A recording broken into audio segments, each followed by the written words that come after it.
Well, it seems like everyone using Twitter these days, from politicians to celebrities to television stations like ours. Now, add to that list second graders. That's right. The microblogging site that lets people get news, keep in touch with friends and colleagues, and share events of the day is now in the hands of 8-year-olds. We'll show you what's happening in room 8 of Asa Adams School. Going to go check our Twitter account this morning as a class.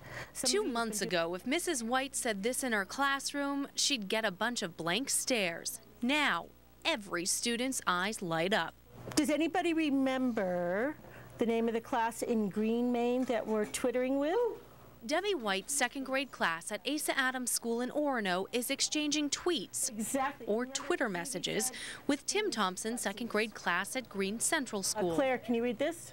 Hi, my name is Morgan. I have 3 dogs. Well, I like talking to our friends, and it's like you're getting new connections to make new friends. White says she got interested in using the microblogging site in her classroom after she heard about an 8th grade class writing a story on Twitter.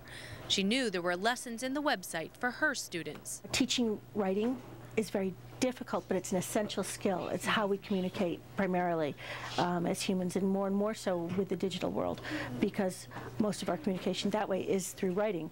The kids caught right on. The first time I was just like, it's just some instant messaging blog, but now that I'm actually Twittering, I did it myself and I've done it more. I really like it. You get to talk with people. Like, you get to see what they're doing and then type in what you're doing, and then they write back what they're doing. Then you kind of have this little connection. Instead of talking to each other, you can just type. It's like pen palling. While most of the students are early adopters of the technology, some are more hesitant. You might, on the computer, you could accidentally press the wrong letter, then you'd have to go back. A proofreading lesson goes along with every tweet. White adds Twitter doesn't just motivate her students to write, it helps her teach them about online safety and digital citizenship. And that begins that whole modeling and that whole piece of what we're going to share online. We're not going to share a picture of us being incredibly goofy unless that's the point of what we're doing. There's also lessons in math. Twitter messages have a limit of 140 characters, and spelling. Good noticing, Brooklyn.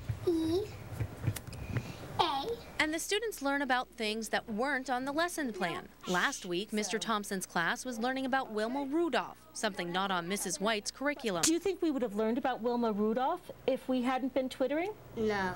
So while Twittering might be thought of as something for adults and teenagers, these students say no way, it's for us too, giving them one more door to information and learning.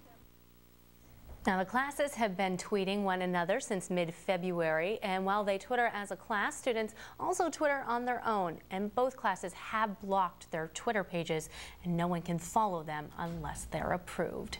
They are absolutely fantastic, and they're having a lot of fun. Yeah, so now you Twitter too, so you get a Twitter with them at all? I have been approved.